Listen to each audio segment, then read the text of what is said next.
तमाम रोशन निगाहों और बेदार समातों को सलाम अर्ज़ है। अजीज़ान मन, 11 फरवरी 1990 का दिन शाम 4:12 पर जनूबी अफ्रीका की विक्टर वर्स्टर जेल से 27 साल की तवील कैद काटने के बाद एक शख्स अपनी बीवी का हाथ थामे बाहर निकलता है। उसकी एक झलक देखने के लिए हजारों लोगों का मजमा शदीद गर्मी में सड़कों पर उसका मुंतजिर था। इन 27 बरसों की कैद में बहुत कम लोगों को उससे मिलने की इजाजत दी गई। हुकूमत वक्त ने उसकी तस्वीर तक को जेल से बाहर ना आने दिया ताकि लोगों में बढ़ती हुई उसकी मकबूलियत को किसी तरह दबाया जा सके और उनके जहनों से उसकी तशबीह को महव किया जा सके। लेकिन इन तमाम तर इकदाम के बावजूद वो नस्ली इम्तियाज बरतने वाली हुकूमत के खिलाफ मुजाहमत की अलामत बन चुका था और 1990 तक तकरीबन हर अफ्रीकी सियाफाम का हीरो भी। 27 बरस की तवील कैद भी उसके हौसलों को पस्त न कर सके और उसे उसके मकसद से पीछे न हटा सके। यही वजह है कि जब वो जेल से बाहर आया तो इंतहाई पुरअज़म था और उसने आते ही हवा में मुक्का लहराया जो उसकी तरफ से फतह का पैगाम था। ये कहानी है सन 1918 में जनूबी अफ्रीका के मशरकी सूबे कैप में पैदा होने वाले नेल्सन मंडेला के, जिन्होंने नस्ली इम्तियाज वाले कवानीन के खिलाफ अफ्रीकी नेशनल कांग्रेस ANC की कयादत की थी। ये ऐसे कवानीन थे जिन्होंने अफ्रीका में नस्ली दर्जाबंदी को नाफिज किया और अफ्रीकी सियाफाम अक्सरियत को महकूम बना दिया था। इन कवानीन को पास लॉस कहा जाता था। ये कवानीन अफ्रीकी सियाफाम बाशिंदों को जिंदगी के हर हवाले से हावी थे। ये कवानीन अफराद की नकलो हरकत को महदूद करते थे और उनसे उनके बुनियादी इंसानी हुकूक को रद्द करते थे और इन्हीं कवानीन के खिलाफ नेल्सन मंडेला ने आवाज़ हक को बुलंद किया और तहरीक का आगाज किया और इसी वजह से वो सफ़ेद फाम हुकूमतों की जानिब से हदफ का निशाना बनने लगे। अजीज़ान मन, इस तहरीक में अहम मोड़ 1960 में आया जब पास लॉस के खिलाफ एहतजाज करने वाले 69 सियाफाम अफराद को पुलिस ने फायरिंग करके हलाक कर दिया था।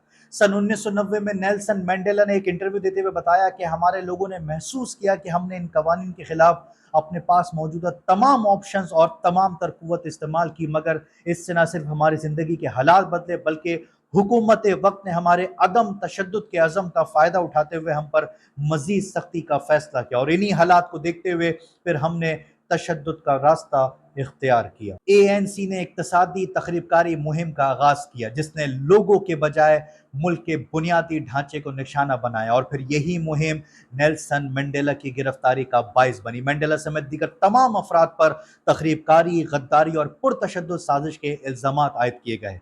कमरा अदालत में तकरीर करते हुए नेल्सन मंडेला ने अपने बुनियादी अकायद को यकीन और बेखौफ होकर बयान करते हुए कहा कि मैं एक जमहूरी और आज़ाद माशरे के तस्वुर पर यकीन रखता हूँ जिसमें तमाम अफराद हमांगी और मसावत के साथ मिलजुल कर रहे हैं। ये एक ऐसा तस्वुर है जिसे मैं जीने और पा लेने की ख्वाहिश रखता हूँ, लेकिन ये एक ऐसा तस्वुर ज़रूर है कि अगर ज़रूरत पड़ी तो मैं इसके लिए मरने के लिए भी तैयार हूं। अजीज़ान मन, सन 1964 को नेल्सन मंडेला को उम्र कैद की सजा सुना दी गई। उन्होंने इंटरव्यू देते हुए मजीद कहा कि अगरचे हमें जेल भेज दिया गया लेकिन हमें यह महसूस हुआ कि हमने हुकूमत पर अखलाकी बरतरी हासिल कर ली। हमारा दिफा हुकूमती पॉलिसी पर हमला था। जब हमसे पूछा गया क्या आप कसूरवार हैं तो हमने जवाब दिया नहीं, हम कसूरवार नहीं है बल्कि कसूरवार हुकूमत है। और उसी वक्त हमें यह एहसास हो गया था कि हम जीत चुके हैं और असल में मुल्जिम वही है जो हुकूमत में बैठे हैं। अजीज़ान मन, कैद के दौरान इंतजामिया ने पूरी कोशिश की कि नेल्सन मंडेला को दुनिया से छुपा कर रखा जाए।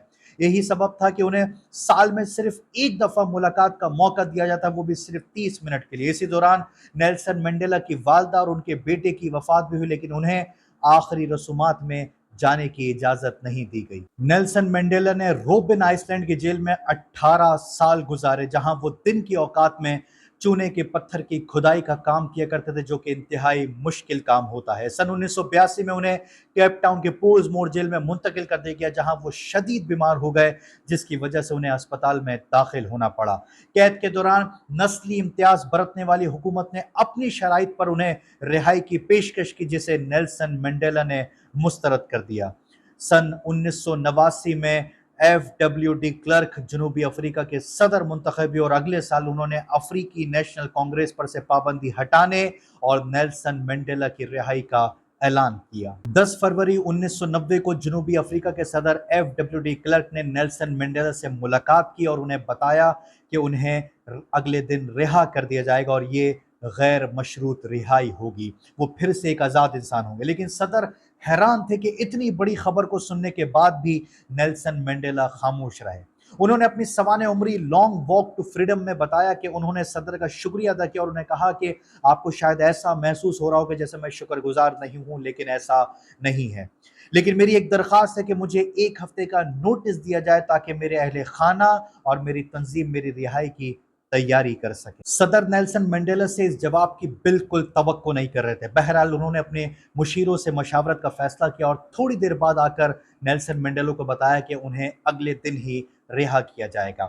صدر کے اصرار کرنے پر نیلسن منڈیلا راضی ہو گئے اور پھر اگلے دن انہوں نے آزادی کی جانب قدم بڑھائے اور تاریخ میں ہمیشہ کے لیے رقم ہو گئے۔ 3 سال بعد وہ بطور ANC کے رہنما جنوبی افریقہ کے پہلے سیاہ فام جمہوری صدر بنے۔